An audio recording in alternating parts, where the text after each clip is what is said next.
Bom, então, um bom dia a todos, né? De forma adocrática que eu estou assumindo aqui a condução dos trabalhos.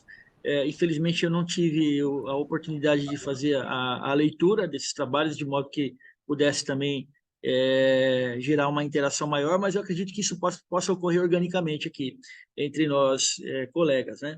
Eu estou vendo aqui que nós temos um primeiro trabalho a ser apresentado, ordem global e dominação sobre o meio ambiente, os pronunciamentos do G7 acerca do desmatamento, da Ângela Maria de Mello Cândido, da Universidade Federal Rural de Pernambuco, o Paulo Tiago de Mello, Universidade Federal Rural de Pernambuco também, da mesma universidade, Nicole Luiz Macedo Teles de Pontes. Então, eu concedo a palavra, então, ao trio, né? Não sei qual de vocês fará a apresentação, vocês têm, então. Eu acho que o tempo regulamentar é de 8 minutos, Fernando, é isso? 8, 10 minutos?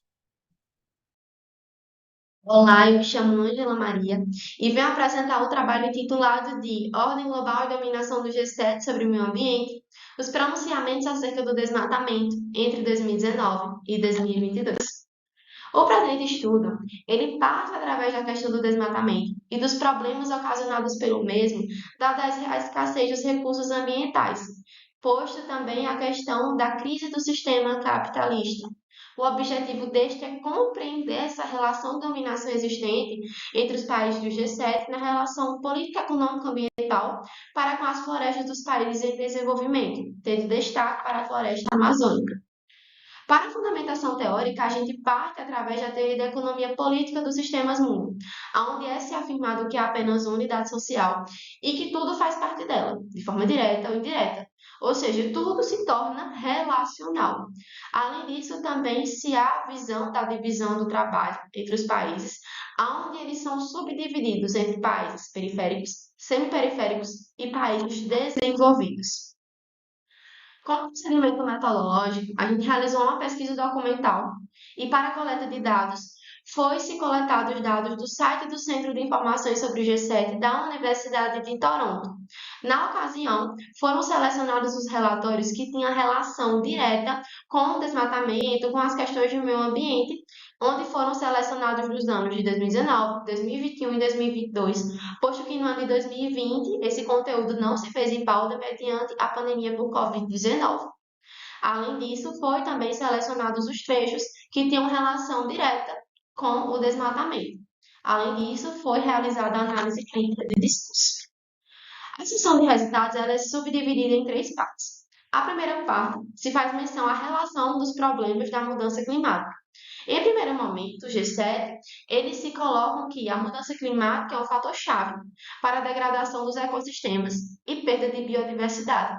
Ou seja, eles reconhecem que o tema existe, que o problema ele existe, que ele é sério, que ele traz percas, contudo, em momento algum, eles se colocam como causadores dessa questão.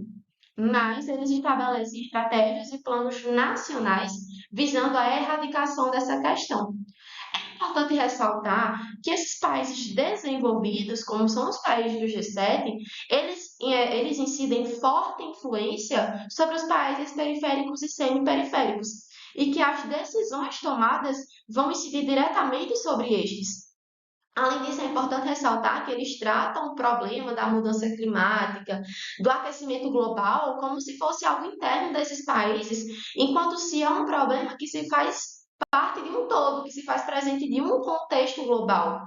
Visto isso, é importante ressaltar que há sim uma relação de imposição dessas implementações estabelecidas pelos países do G7.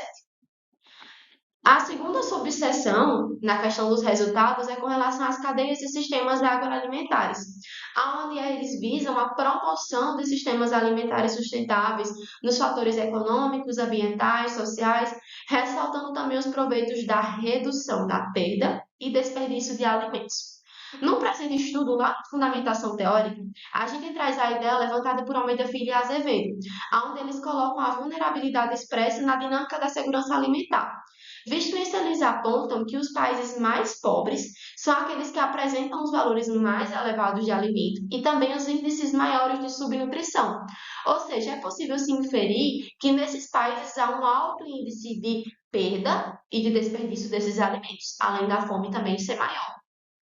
Visto isso, os países do G7, eles atrelam esses países onde há um alto índice de perda e um alto índice de desperdício, como aqueles que apresentam práticas agrícolas insustentáveis, onde colocam essas práticas diretamente relacionadas ao desmatamento, à degradação da terra, escassez da água e poluição.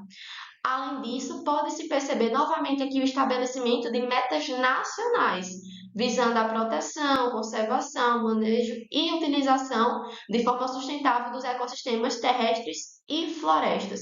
Então, pode-se perceber que, novamente, é essa imposição desse estabelecimento dessas medidas pautadas nos países do G7. Por fim, a gente tem a questão das populações indígenas e parcerias globais, onde eles colocam que é importante a garantia do reconhecimento legal dos povos indígenas, apontando a importância, apontando o direito às terras, os usos dos recursos possuídos ou utilizados de acordo com a legislação nacional. Além disso, os ministros do G7 eles assumem a responsabilidade na capacitação desses povos indígenas para a tomada de decisão. Mas eles colocam que apontam também a importância desses povos para a colaboração das comunidades na implementação de medidas. Essas medidas, essa implementação de medidas está diretamente relacionadas às medidas que foram impostas, que eu falei anteriormente. Então, novamente, é possível se perceber uma relação de imposição, de dominação desses países. Importante ressaltar também que nessas reuniões dos ministros do G7 não há representatividade desses povos, desses demais países nessas reuniões. Então, eles impõem algo de uma realidade que muitas vezes eles não sabem como é. Eles também apontam a importância do estabelecimento de parcerias globais, onde os ministros do G7 assumem a responsabilidade com relação aos países consumidores. Também lá na fundamentação teórica, a gente traz a questão da democracia global, aonde os autores eles apontam que a parceria ela deve ser global e que a maioria dos indivíduos elas devem incidir e podem incidir nessa questão da governança, da democracia. E qualquer ideia que vá de contrário a isso não é democracia, não é parceria. Então aqui é possível se perceber, a partir do momento em que o G7 assume a responsabilidade dessa relação de dominação, de imposição. E quando se há imposição, não se há parceria. Como conclusão do presente estudo, a gente tem que há sim essa relação de dominação existente nos países do G7 para com os países subdesenvolvidos na Organização Política e Econômica Internacional e também se há as principais contribuições desse estudo. O primeiro se dá através das desigualdades dos países por meio da compreensão dos padrões globais tidos através da teoria da economia política do sistema mundo, através da compreensão desses padrões globais é possível perceber que essas disparidades elas são reproduzidas continuamente. Além disso, também o presente estudo ele é importante porque ele reforça o destaque nessa dimensão ambiental para essa teoria que não se era visto anteriormente. A gente também traz a questão da necessidade da realização de parcerias em ordem global, parcerias essas fincadas através da questão da democracia, pautadas também através da visualização das particularidades dos povos, dos países, e também é tida a questão da importância do modelo da administração pública societal, ou seja, do modelo de administração pública participativa. Por fim, nós temos as referências e meu muito obrigada. Muito bem, muito obrigado. Foi a Ângela quem fez a gravação, né, Ângela? Isso. Como eu falei, eu não tive oportunidade, né, de fazer de me preparar devidamente, né, para a mediação, tendo feito a leitura prévia dos artigos, dos trabalhos, mas eu vou usar aqui, né, na verdade, perguntar, né, quais são as motivações, o contexto do trabalho, né, quais seriam, assim, as contribuições, né, de ordem teórica e, de repente, até de ordem prática, né, que vocês vislumbraram na realização desse trabalho. Eu acho que isso ajuda a gente até a se localizar e a olhar para o trabalho com uma perspectiva de atenção que ele merece, tendo em vista a grandiosidade e a relevância do tema, né?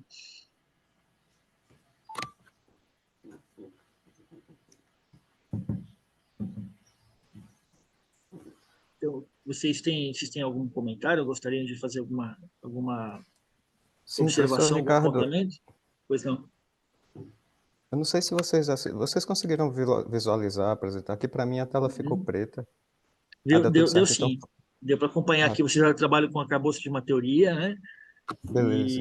E aí trouxeram a, a, a análise que fizeram. Eu não entendi claramente, talvez por não ter tido esse acesso prévio à leitura, o contexto, né, em que do interesse da pesquisa e as contribuições, né, que vocês indicaram de forma, eu diria, teórica e também prática, né, se houve alguma contribuição que vocês conseguiram vislumbrar aqui nesse trabalho.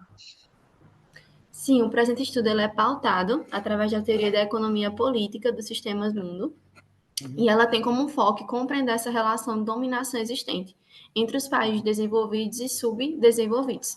Porque através dessa teoria, a ordem global, os países, eles são subdivididos entre países periféricos, semi-periféricos e Sim, países desenvolvidos. E perfeito. através dessa conjuntura, dessa teoria, a gente realiza a análise desses países, tendo em vista a questão do desmatamento e dos efeitos ocasionados pelo mesmo. Foi onde, no resultado na sessão de resultados, né, foi colocado que há sim essa relação de dominação imposta. Primeiro, analisando os fatores climáticos, que os ministros dos países G7, quem são os G7? São 7 países desenvolvidos nos aspectos econômicos e industriais. Então, analisada essa conjuntura dos países desenvolvidos, ou seja, os países do G7 e os demais países do globo, foi notória essa relação. Em primeiro momento, a sessão de resultados foi dividida na questão dos fatores climáticos. Um dos ministros do G7, eles reconhecem que existe, que o problema da mudança climática ele existe, o aquecimento global e afim. Contudo, eles não se colocam como agentes causadores dessa determinada situação. E, além Sim. disso, ele trata metas, estratégias nacionais, ou seja, pautadas nas realidades daqueles determinados países. A mesma coisa se complementa na relação da agricultura, né, da questão do alimentícia dos países de produção, que novamente se tem essa questão, que eles veem, que eles analisam as práticas agrícolas insustentáveis a esses países subdesenvolvidos, novamente se há esse estabelecimento de metas e planos nacionais, visualizando novamente essa relação de imposição. Contudo, na última sessão, que é a sessão atrelada aos direitos aos povos indígenas e com relação às parcerias globais, é quando essa relação ela fica cada vez mais forte, que a gente vê realmente essa relação de imposição, onde nos povos indígenas eles assumem a responsabilidade na como se fosse na visualização do desenvolvimento desses povos indígenas, mas pautados na colaboração, para que esses povos colaborem na implementação dessas metas, desses planos nacionais. Ou seja, em linha mais tênue, eu vou lhe capacitar, eles se colocam assumem a responsabilidade na capacitação desses povos. Ou seja, eu vou lhe capacitar para você fazer aquilo que eu quero. Então, novamente, essa relação de imposição. E, por fim, tem a questão das parcerias globais, onde no desenvolvimento do presente estudo a gente traz até essa discussão do que é democracia global, o que é essa relação de parceria, e a partir disso a gente vê que essa relação de parceria está através de uma ideia de democracia, ou seja, da participação dos indivíduos, dos povos, aonde Almeida Filho e Azevedo, salvo engano, eles colocam que a maioria, eles propõem um partido que seja mundial e eles colocam que a maioria dos indivíduos eles podem sim incidir positivamente nessa questão da democracia, nessa questão de instituição de novos saberes e afins. Então, trazendo esses saberes, trazendo essa questão, a ideia dessa imposição, dessa relação de parcerias que são impostas pelos ministros do G7, a gente vê que realmente essa relação de imposição, que não há uma ideia de parceria onde cada um coloca as suas particularidades, as suas questões, e sim de uma análise da realidade desses determinados países que são desenvolvidos, que as decisões, as ideias adotadas pelos mesmos vão se incidir de maneira direta sobre esses demais países, dada a influência desses determinados países, e que há assim uma relação de imposição. Então, o artigo, o presente estudo, ele se deu através dessa análise. Analisar essa questão, trazer essa perspectiva da ideia no meio ambiente, do desmatamento, dessa relação, para compreender essa dinâmica de como se dá a relação entre países desenvolvidos e subdesenvolvidos, através da teoria da economia política dos sistemas mundo. Muito bom. Muito obrigado, viu, Angela? Eu acabei de constatar aqui que a professora Jucirico já está presente, né? Então eu vou transferir a direção dos trabalhos a ela. Pessoal, bom dia a todas, todos. Eu agradeço ao professor Ricardo pela condução inicial. Eu gostaria de perguntar, só para confirmar, professor Ricardo, quantos vídeos já foram compartilhados? Apenas um primeiro trabalho Apenas um? e temos mais 3. Ok, perfeitamente. Então, cada vídeo tem, em média, 8 minutos e nós temos 8 minutos seguidos para a discussão em geral, ok? Então, vamos dar sequência para a nossa próxima apresentação. E aí eu peço, por gentileza, para vocês confirmarem se vocês estão visualizando a tela ou não e se estão ouvindo também o vídeo. Então, estão visualizando a tela? Sim. Ok. Conseguiram ouvir? Ainda não. Ainda não. Não? Será que há alguma configuração? O áudio está aberto.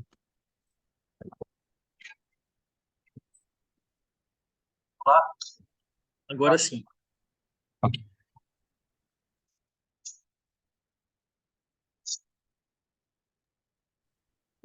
Apareceu o som, depois sumiu o som. Estamos sem som novamente. Sumiu o som?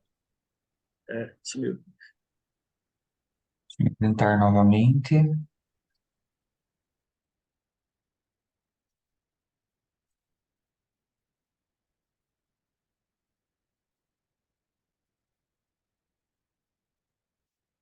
Uma opção é eu expor o trabalho. Se vocês preferirem, eu também posso usar os 8 minutos do vídeo para expor. Fica à disposição.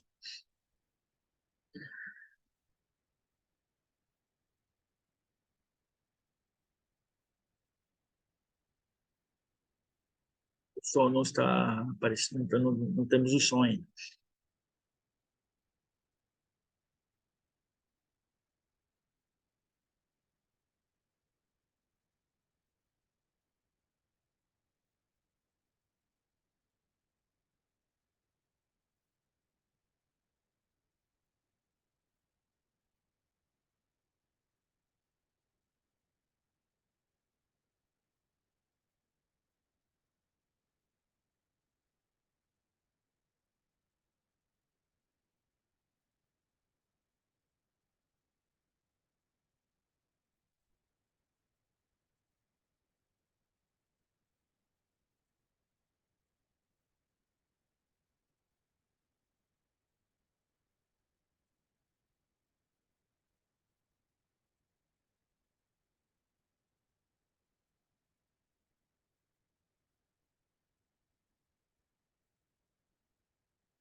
Como nós estamos sem som, eu acredito que eu possa apresentar o trabalho. O que vocês acham? Perfeitamente, professor. Então, Pode você ser sim. pode tirar então a vídeo, né? E aí falamos diretamente aqui. Certo? Ok. Eu vou controlar meu tempo e peço ajuda também, caso eu extrapole, pode me sinalizar aqui, tá bom? Tudo Vou ser bem. bem objetivo. Eu sou Ricardo Barbosa, né? E eu quero apresentar uma síntese, né, da pesquisa que nós realizamos sobre a regulação da pesquisa clínica brasileira numa abordagem performativa, né? Nós estamos aqui trabalhando com pressupostos da teoria Torrede, do Bruno Latour, Michel Calon, John Law, e esse trabalho é um recorte da nossa tese de doutorado, e ela descreve, por meio de uma cartografia de controvérsias, uma dinâmica do que nós chamamos de um reassemble, né? É uma remontagem da regulação da pesquisa clínica brasileira a partir dos trabalhos legislativos que ocorreram no Senado Federal e na Câmara dos Deputados entre o ano de 2015 e 2022.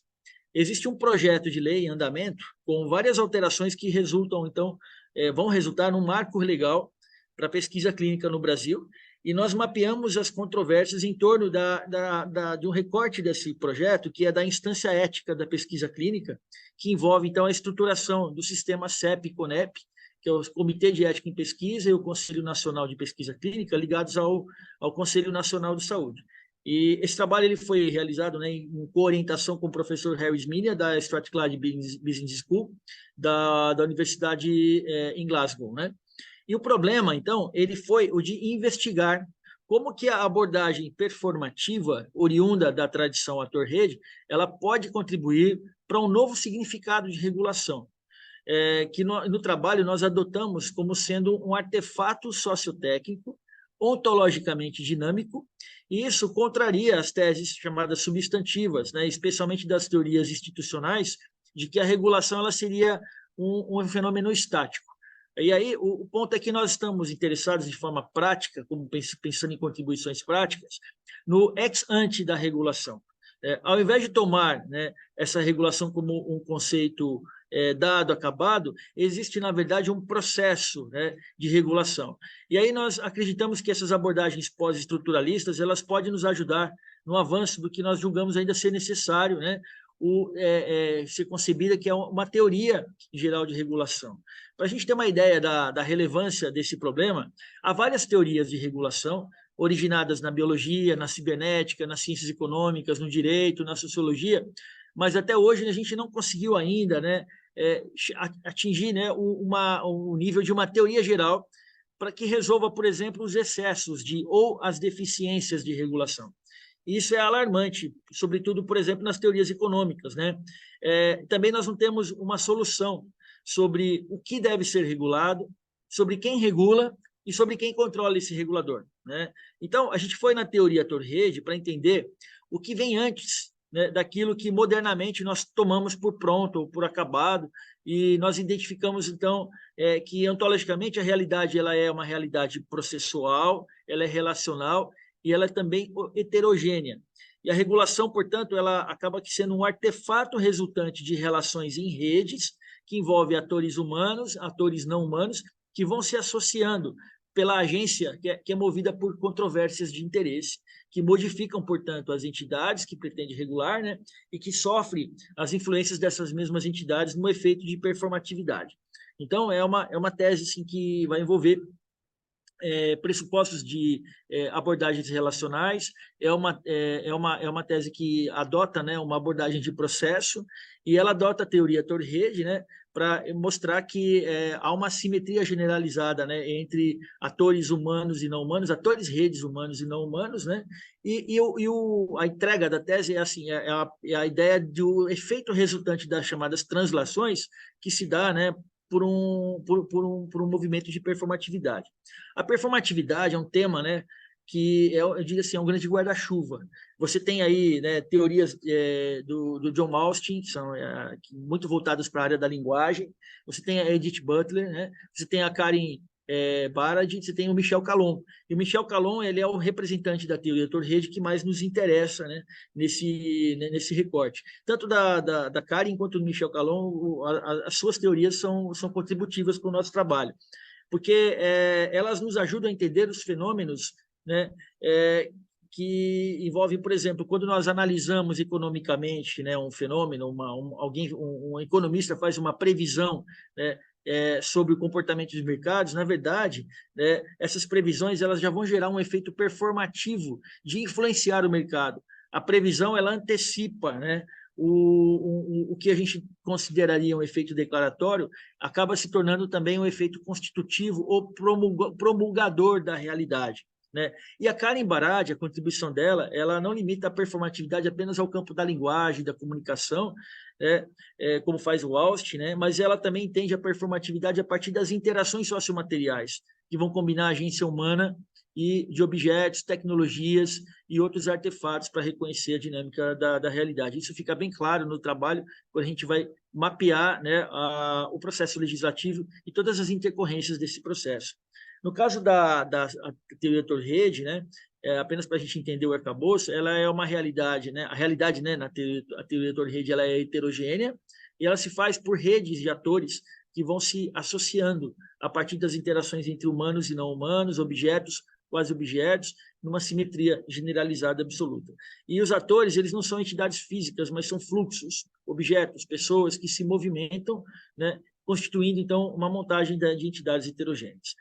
A esfera humana aqui, a vontade humana, ela não é desconsiderada, né? Então, o voluntarismo ele não é completamente excluído, mas a sua participação no processo ele é muito mais um efeito de rede do que uma manifestação consciente isolada da vontade. Isso muda, né, a forma de nós entendermos, por exemplo, esse artefato da regulação, mas qualquer, eu diria, agregado social, né?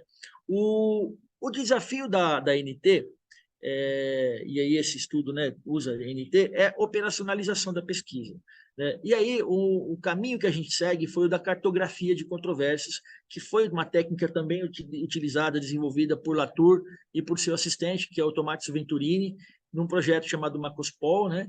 E aí seria então necessário escrever todo o trabalho das redes que se formavam, identificando controvérsias, actantes, as chamadas pontuações, as translações, que iam se configurando e desconfigurando dentro desse artefato regulatório. Então, a pesquisa ela envolveu coleta de documentos, notas taquigráficas de toda a atividade legislativa, algo em torno assim, eu diria assim, uns 3, 4 mil páginas, né, de sessões legislativas taquigrafadas, né, tanto na fase do projeto no Senado quanto na Câmara, mídias, né, publicações sobre o tema, e aí nós utilizamos um software colaborativo, né, chamado DebateGraph, né, e o modelo de cartografia que nós utilizamos, ele foi aquele desenvolvido por Clegg e Tureta, que trabalharam com a cartografia nos modelos, nos métodos anti-história, né? E aí nós mapeamos 15 grandes controvérsias, e eu trouxe para o trabalho, para esse recorte, apenas as controvérsias envolvendo a questão da demora na pesquisa clínica, que supostamente advinda de uma regulação, né, muito burocrática, muito engessada, mas interessante que essa mesma demora, né, ela foi dada como uma solução para processos apressados que acabariam não protegendo os participantes dos testes clínicos. Então, a gente percebe um dilema, né, e uma luta, né, realmente uma disputa ali, uma arena competitiva, né, de níveis de regulação que, ao mesmo tempo, né, trouxesse eficiência ao processo, e isso interessaria a indústria farmacêutica, por exemplo, mas que trouxesse, ao mesmo tempo, salvaguarda e proteção dos participantes da pesquisa clínica, para a gente não entrar naquela situação dos chamados cobaias humanos, que é tão criticado, né, nessa instância ética, né, da pesquisa clínica, que dá sentido ao CEP e CONEP. Depois nós trouxemos também uma controvérsia que nós identificamos das 15, né? Eu trouxe aqui mais uma, que é a do consentimento dos participantes da pesquisa clínica. Né? Afinal de contas, qual que é o nível de consentimento, né? Quanto eles estão preparados para, de fato, dar um consentimento esclarecido sobre a sua participação, tendo em vista a vulnerabilidade que eles se encontram. E aí, como isso foi também desenvolvido, como foi trabalhado na construção dessa regulação, que ainda está ocorrendo, né? A lei não foi ainda promulgada, não foi aprovada. E também, por fim, né, qual seria o modelo de configuração de uma nova estrutura do sistema CEP-CONEP, como que se daria a representação social dessas entidades, e aí todo um modelo também que discute participação ou representação democrática, né? E, ao final, então, nós mapeando essas controvérsias, nós fomos identificando, né, os atores redes que remontavam a regulação, não explicada por interesses que fossem representados apenas por vontade humana deliberada, mas por redes sociotécnicas de atores como documentos, institutos, regulamento das casas legislativas, institutos, né, do direito projetado, né, nas casas legislativas, objetos e até mesmo anedotas. Então, o projeto ele ainda não foi aprovado, mas ele já gerou, inclusive, efeitos performativos importantes sobre o status atual da regulação vigente no âmbito da CNS. E aí a gente já percebe um grande efeito performativo de que, mesmo não tendo uma lei, nós já temos, né, o resultado de uma evolução de uma legislação infralegal por conta, né, dessa atividade das redes sociotécnicas.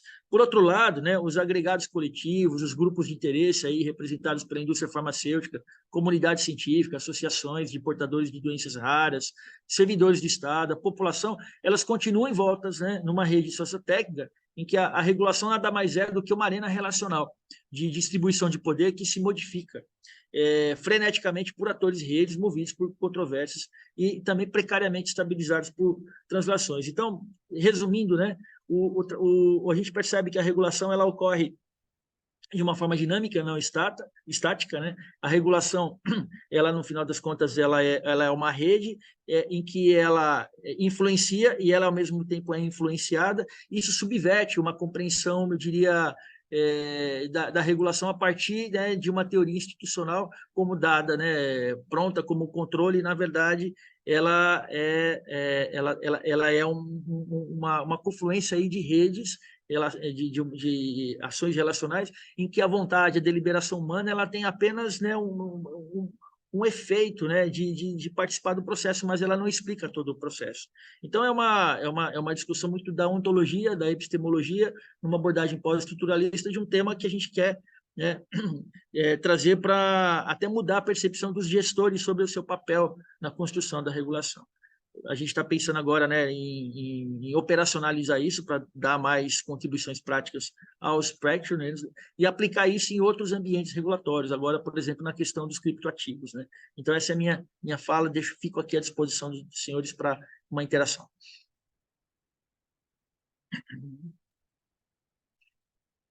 Obrigado, professor Ricardo, e parabéns pela pesquisa. E agora nós abrimos para a discussão. Fiquem à vontade, pessoal. Se tiverem alguma questão, apontamento, sugestão, esse é o momento.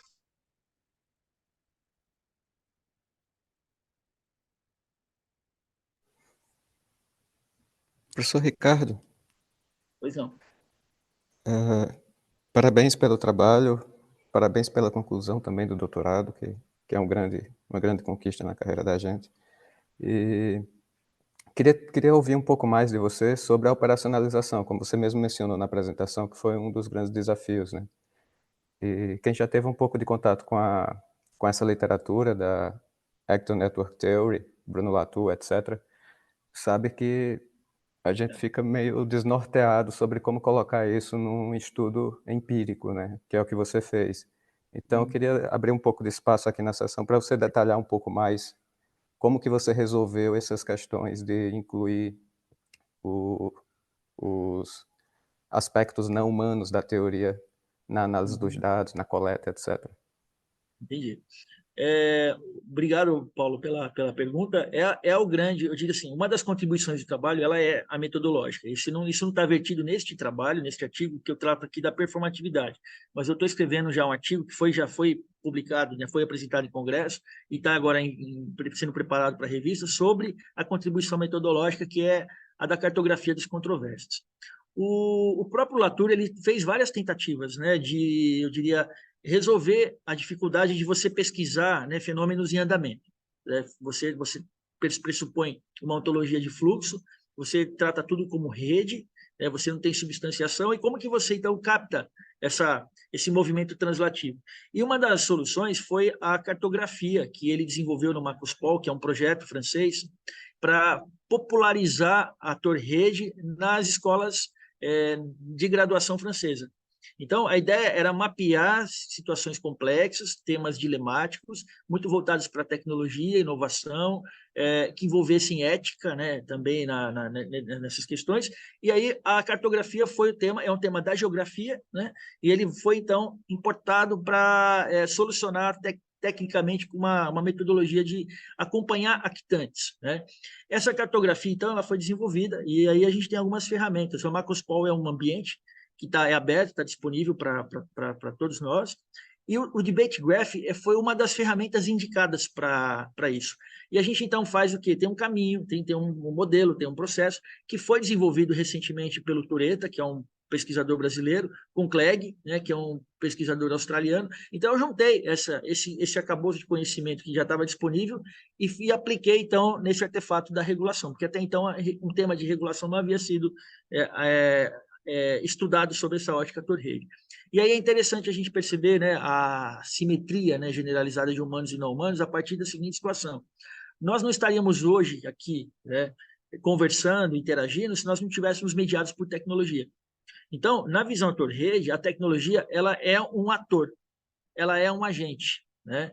E aí nós vocalizamos as nossas falas, não o Ricardo falando, mas é o Ricardo, é o óculos, é o relógio, é o indumentário, é o espaço que eu me encontro, é a tecnologia.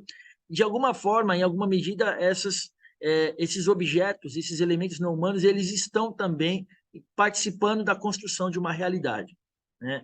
E aí a gente percebe, por exemplo, o direito do veto, né, que ocorria dentro do processo legislativo como estratégia, né, das pessoas para obstarem, né, o andamento do processo, os exemplos que eles davam, né, a própria pílula do câncer, né, que foi aventada como uma solução para a cura que desencadeou o processo de pesquisa clínica, o próprio coronavírus, né, então, que é um agente relevante. Então, um vírus, né, ele conseguiu fechar os aeroportos dos Estados Unidos para a Europa. Né? Um vírus mudou, né, a história da humanidade agora, no tempo recente. Então, para a gente perceber que nós não estamos apenas influenciados, né, por ações humanas, nós estamos também sujeitos à agência de não humanos que interferem, que modificam, que modulam as nossas vontades. Então a gente começa a perceber que a ação humana é um efeito de rede. A gente sempre tem que olhar a rede, né? O Barroso, por exemplo, que é o ministro do STF, ele teve uma posição enquanto advogado e ele mudou o posicionamento enquanto ministro. Então, a rede Barroso advogado e a rede Barroso ministro são entidades diferentes na percepção, né, na descrição de uma realidade, né, que se propõe a rastrear redes e não a rastrear, né, falas de pessoas. Então, é uma mudança assim, de estrutura de pensamento para você fazer a medição, e aí a cartografia ela faz esse rastreamento. É uma proposta descritiva, ela não é uma proposta explicativa, muito menos prescritiva, né? Então, algumas coisinhas assim apenas para atender, responder a sua questão, Paulo. Teria muito mais para falar, mas não podemos, né? Ok, podemos seguir, pessoal, com a próxima apresentação. O professor Maurício se disponibilizou para compartilhar para nós e agora teremos áudio também. Então, seguimos. Obrigado.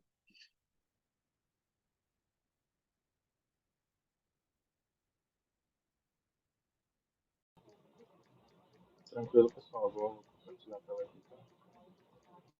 Mas vocês me dizem se está com som.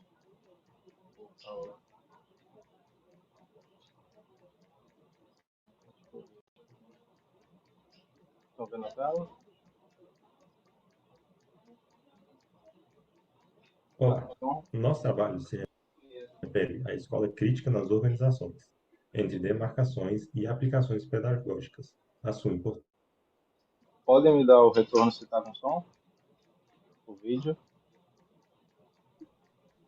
O volume tá baixo, agora a imagem está melhor. Tranquilo. Deixa eu dar play aqui de novo.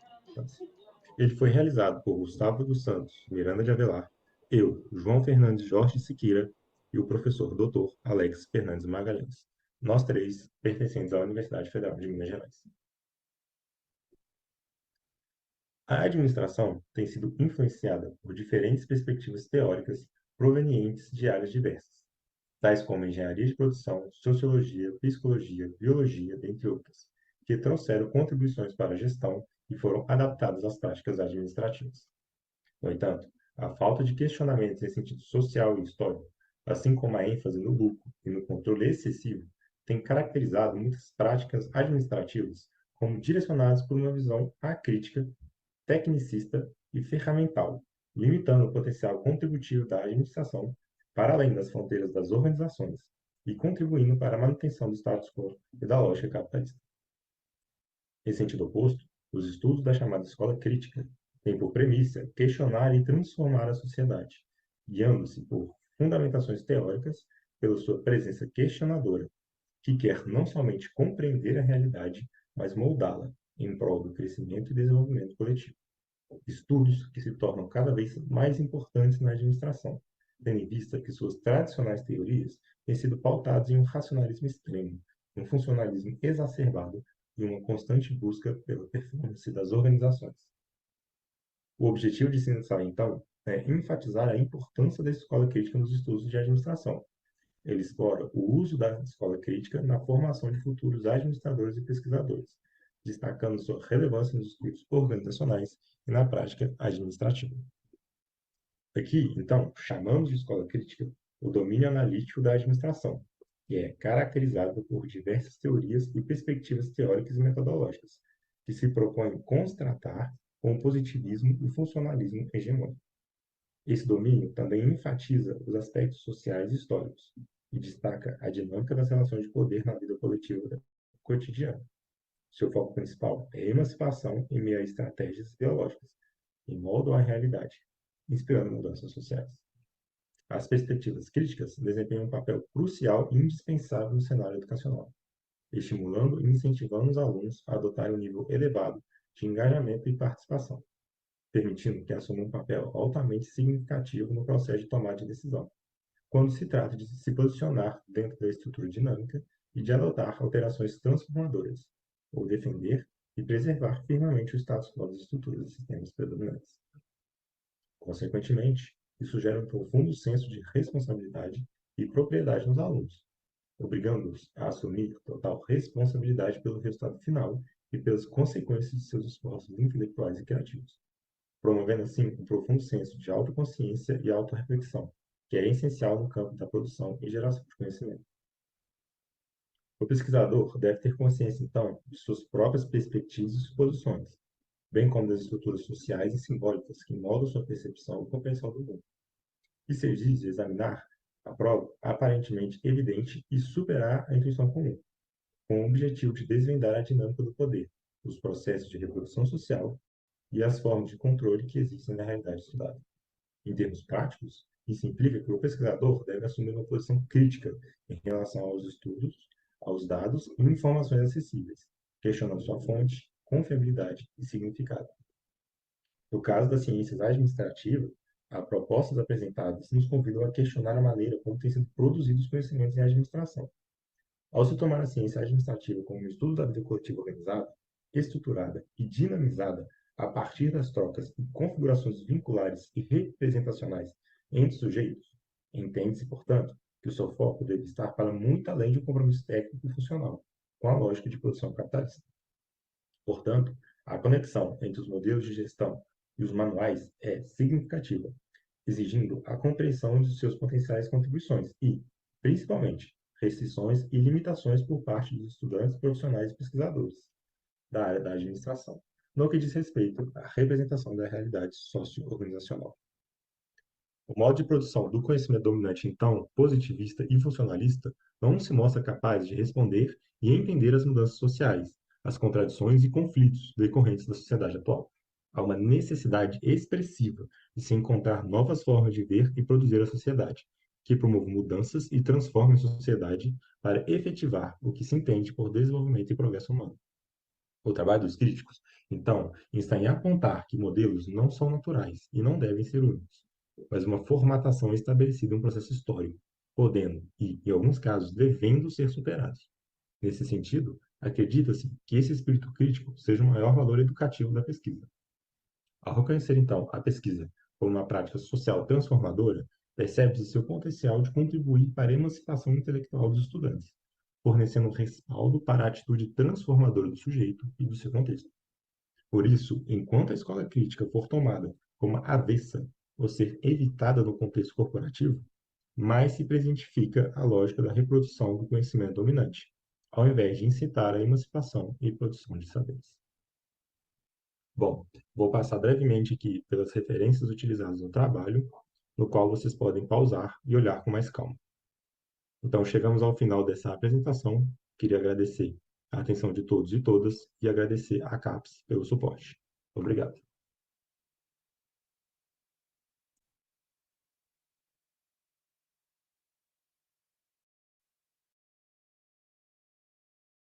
Bom, eu vi, assim, o áudio ficou meio baixo, mas deu para entender, pelo menos aqui. Se vocês tiverem algum complemento ou o autor quiser fazer algum comentário na apresentação, ele tem 1 minuto aí da apresentação ainda. Desculpa, viu?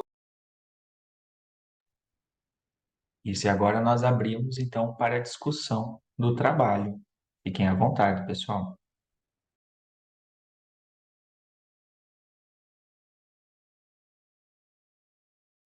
Se alguém tiver alguma dúvida, alguma sugestão para melhoria do trabalho.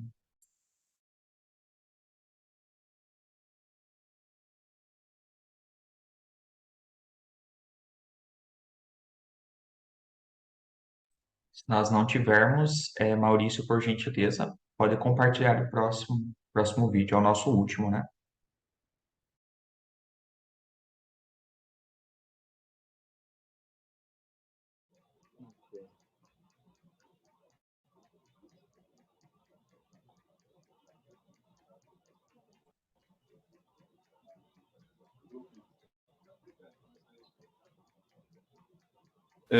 Primeiramente, eu gostaria de dizer que é uma honra estar compartilhando com vocês o resultado da minha pesquisa. Eu me chamo Vitor Reis Soares, sou mestrando em Administração pelo PGAD da UF, e minha pesquisa trata-se de uma revisão sistemática de literatura sobre marketing político no campo dos estudos organizacionais. Vamos lá. De acordo com Gabriel Scott, 2004, a expressão marketing político é resultado da combinação entre a propaganda e a publicidade, as relações públicas, a administração e as pesquisas de mercado. A interdisciplinaridade do tema enriquece a discussão acadêmica, isso é um fato, mas também pode provocar interpretações errôneas, o que torna relevante a investigação orientada a cada campo do conhecimento, buscando compreender melhor o desenvolvimento em cada uma delas. O objetivo dessa pesquisa, da minha pesquisa, é compreender a estrutura conceitual das pesquisas sobre marketing político no campo dos estudos organizacionais. De acordo com Baines, 2003, marketing político pode ser classificado como uma subdisciplina híbrida que incorpora elementos dos principais paradigmas de marketing com a teoria de marketing de serviço. Já Froome, de 2009, vai dividir o marketing político em 3 frentes: o marketing partidário, o marketing eleitoral e o marketing governamental. O marketing político ainda é relativamente novo no Brasil. A profissionalização nessa área é recente e a produção acadêmica ainda é bastante limitada, o que assegura uma ampla oportunidade para os conceitos e metodologias possam ser explorados de forma mais abrangente, né? De acordo com Henneberg, 2008, a produção acerca do tema concentrou suas publicações em uma agenda centrada pela perspectiva gerencial, e se faz necessária a construção de uma nova agenda pautada por abordagens mais amplas, através de horizontes conceituais menos restritos. Segundo Kentz, 2006, a primeira empresa de consultoria de marketing político no Brasil foi a Braz Market, fundada em 1982. A partir do processo de redemocratização do Brasil, com a abertura política e a criação de novos partidos, o marketing político foi ganhando força no cenário nacional. As restrições às propagandas políticas foram gradativamente eliminadas depois da democratização, resultando na regulamentação da propaganda eleitoral em 1997, por meio da Lei número 9.504 e do artigo 250 do Código Eleitoral. Primeiro, a gente vai falar um pouquinho da questão teórica da revisão sistemática de literatura e depois a gente vai entrar numa parte um pouquinho mais prática. Segundo Zupke e Carter, 2015, a revisão sistemática de literatura surge como uma ferramenta auxiliar aos métodos já empregados por acadêmicos para suas revisões. Ela está fundamentada em uma abordagem quantitativa, utilizando-se de métodos bibliométricos que visam auxiliar novos pesquisadores a compreender a estrutura de um determinado campo. A Scopus foi selecionada devido à sua amplitude e por ser indexada, o que permite a exportação dos metadados necessários para as análises de publicações e citações que a gente vai fazer a gente fez ao longo da pesquisa.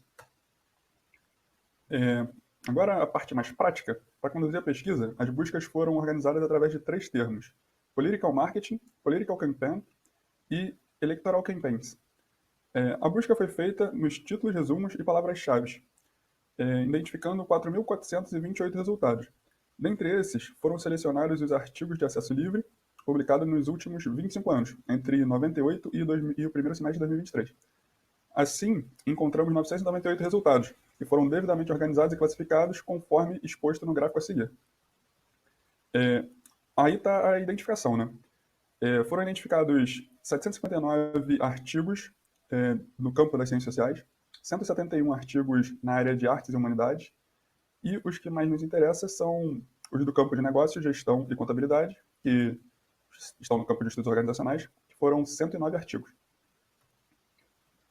A triagem e a seleção. Desses 109 artigos do campo dos estudos organizacionais, 9 deles estavam duplicados e foram removidos já na triagem. Dos que restaram, 15 eram desviantes do objetivo da pesquisa e também foram retirados. Boa parte desses artigos eram considerados desviantes por abordar questões como eleição de conselho administrativo ou outras coisas que não faziam muito sentido ao objetivo da pesquisa. Na análise de resultado desses 85 artigos que restaram, nós podemos notar uma tendência ao crescimento e um equilíbrio no aumento das publicações após o ano de 2015. Mesmo com essa defasagem em 2014, a gente vê que o cenário é de um crescimento e equilíbrio mesmo. Na sequência, foi feita uma rede e um ranking dos autores que mais publicaram, né? Em destaque para o Pick, Baines e Simons, com 5 ou mais artigos publicados. Dessa rede, a gente conseguiu localizar 4 clusters, sendo a primeira azul, onde os autores desse grupo abordam o tema do branding político e a sua importância no contexto das campanhas eleitorais. Eles destacam a necessidade de compreender a construção da identidade e personalidade da marca. No cluster 2, o verde, os autores presentes nesse grupo se dedicaram à construção das bases epistemológicas e conceituais do marketing político no campo das estudos organizacionais. No cluster 3, o amarelo, os estudos presentes nesse grupo contribuíram com estudos relacionados ao marketing político, mas não necessariamente com interesses eleitorais ou partidários. Os trabalhos discutem estratégias de marketing político do grupo terrorista ISIS e a percepção do público estrangeiro relacionada ao Vladimir Putin. No cluster vermelho, o número 4, os autores apresentam pesquisas voltadas ao marketing político na internet e nas mídias sociais. Na sequência, elencamos os periódicos com mais publicações, em destaque o Journal Political Marketing, com 27 publicações.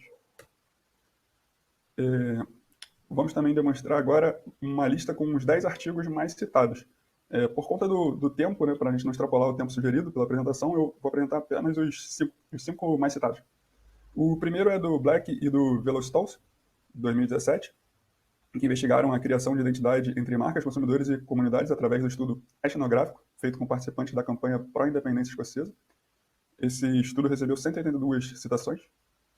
O segundo, de Groover, Carr, Divide e Jensen, 2019, investigaram a eleição presidencial dos Estados Unidos em 2016, analisaram o uso do Twitter e examinaram como os direcionadores do comportamento do eleitor se refletem nessa plataforma. Ele recebeu 143 citações. O artigo de Fan, Hun, Lee e Tsai, 2013, eles identificaram os principais fatores que impactam as decisões de adoção nas redes sociais. Esse artigo recebeu 111 citações. O quarto mais citado foi o artigo de Baines, Harris e Lewis, 2002. Eles desenvolveram uma estrutura de planejamento de marketing para ajudar os partidos políticos a melhorar sua imagem e coordenar campanhas eleitorais. Ele recebeu 63 citações. E, em quinto lugar, ficou Ruig e Lewis, 2011. Investigaram o crescimento dos gastos com propaganda política e a adoção de técnicas de marketing pelas campanhas políticas. Eles analisaram a influência da aparência do candidato e os gastos nas campanhas eleitorais. Esse artigo recebeu 62 citações. No artigo, a gente vai listar mais 5 artigos, mas aqui, como a gente extrapolou o tempo, eu vou conduzir ao fim da apresentação e fazer as considerações finais. Essa investigação possibilitou a identificação da estrutura conceitual desenvolvida através das publicações da rede estabelecida entre os autores que mais publicaram sobre o marketing político no campo dos estudos organizacionais. Foi feito um levantamento dos autores e períodos que mais publicaram sobre o tema e também os mais citados. E a limitação da pesquisa se mostra quanto à escolha da base de dados. Estudos futuros podem explorar outras bases e investigar também outros campos.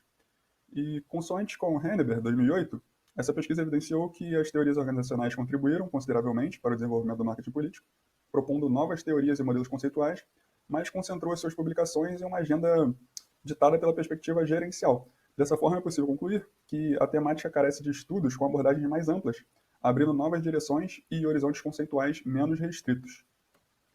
Obrigado a todos mais uma vez.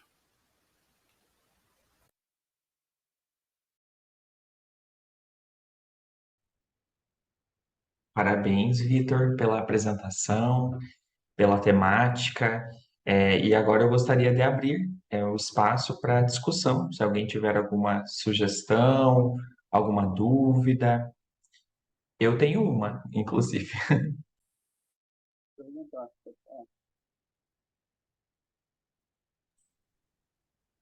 Alguém tem, pessoal? Alguma dúvida? Eu gostaria.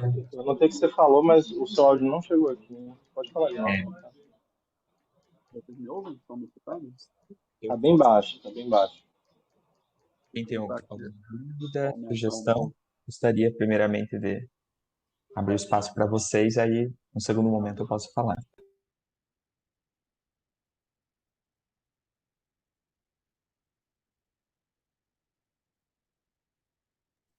Não? Posso então? Vitor, friso aqui os meus parabéns pelo seu estudo, revisão sistemática da literatura sobre marketing político. Eu percebi, né, quando você apresenta um gráfico, né, sobre o pico das publicações, a partir de 2015, né, houve um aumento. Por que que antes não era tão pesquisado sobre? Tem alguma justificativa em relação a isso? Seria os avanços tecnológicos, as mídias sociais, ou não?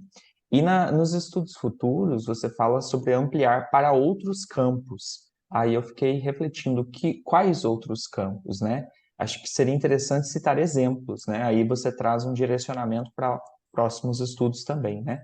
Então, se você puder responder, por gentileza. Então, me ouve bem? Tá me ouvindo? Tá baixo? Tá bom? Tá É, bom.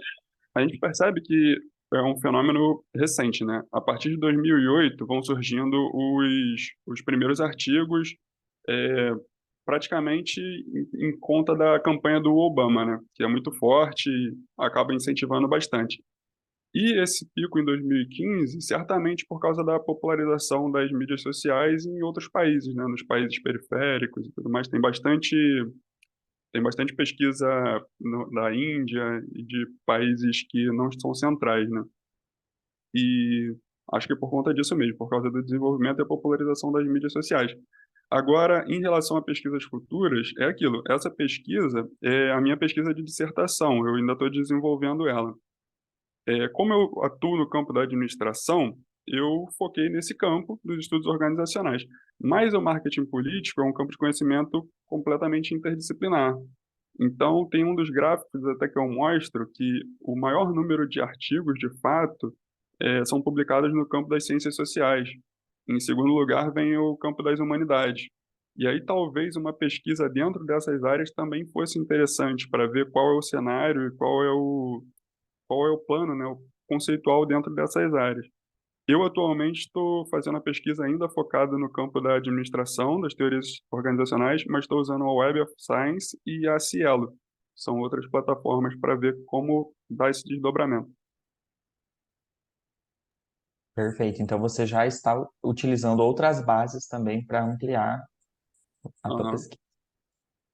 Muito obrigada. Nada, Pessoal, eu que, alguém agra... tem eu que alguma Um agradeço a comentário pergunta. também, um comentário também, Vitor, sobre o começo do vídeo e a parte da introdução e as considerações finais. É possível você trazer também uma contribuição no impacto social, né, no desenvolvimento do contexto do marketing político para a sociedade brasileira. Né? Os autores que você traz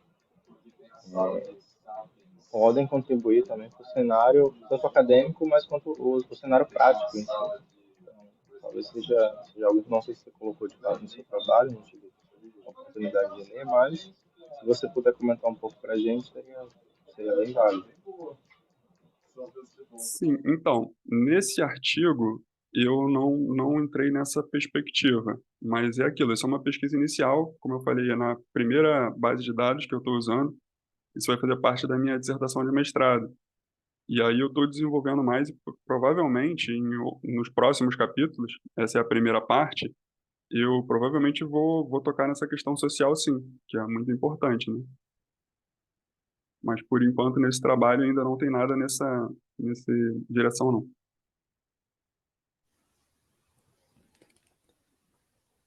Obrigado. Obrigado. Ju, eu posso... Dá tempo de eu fazer um... Dá tempo sim, aham. Fica à Fica à vontade. vontade, Paulo. Maurício não, Vitor, né? Vitor, parabéns pelo teu trabalho. Ô, Vitor, eu queria te escutar um pouquinho sobre esse resultado que você encontrou das lacunas, né, teóricas dos artigos. Você chegou, se eu entendi bem, você chegou a uma conclusão de que a literatura se foca mais na abordagem gerencial, não é isso?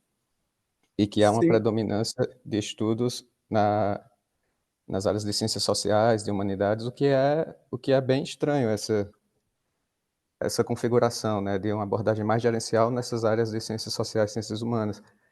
Então, eu queria que tu falasse um pouco mais sobre isso e se você já tem um encaminhamento que você vai dar na sua tese, se há uma lacuna, então, de estudos mais críticos sobre esse tema, é esse o caminho que você vai dar na sua dissertação? Antecipa um pouco, se for possível, dar um spoiler, assim, da tua dissertação para a gente. não, então, talvez na apresentação eu não tenha me feito entender muito bem. É porque, realmente, foi como a Ju comentou, quais seriam esses outros campos. Eu não cheguei a investigar no campo das ciências sociais e no campo das ciências da humanidade. Acredito que provavelmente exista um debate conceitual e crítico maior nessas áreas. Eu foquei no campo dos estudos organizacionais. E nesse campo, até os próprios autores que produzem nesse campo de saber, eles concordam, em sua maioria, que a produção é muito voltada para a parte gerencial, é muito técnica e tudo mais. E essa constatação é tirada desse campo, do campo dos estudos organizacionais. A grande maioria dos artigos que eu encontrei, agora não me faltam os números, mas acredito que mais de 60%, mais de 70% foram voltados para uma perspectiva mais gerencial mesmo, mais funcionalista. E sobre a minha dissertação, eu pretendo falar, eu vou entrar numa seara. Esse é o primeiro capítulo, né, que eu vou fazer uma revisão sistemática de literatura. Provavelmente vou utilizar outras bases e talvez vou é, investigar outros campos também. Mas na sequência eu vou investigar a campanha eleitoral de 2022. E aí eu quero investigar algumas características específicas dessa campanha, que no caso seriam os usos narrativos como estratégia, os usos narrativos do passado como estratégia na campanha eleitoral, tanto do Bolsonaro quanto do presidente Lula.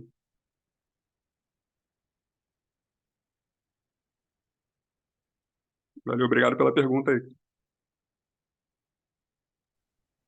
Mais alguma contribuição, pessoal? Se nós não tivermos, então podemos encerrar a sessão, né? Eu gostaria de agradecer, parabenizar vocês pelas apresentações, são temas muito importantes, relevantes, pedir perdão pelos problemas técnicos, né, que tivemos e desejar sucesso para vocês na sequência dos seus estudos. Muito obrigada. Obrigado, pessoal. Bom fim de Obrigado a congresso todos aí. e, posteriormente, bom final de semana.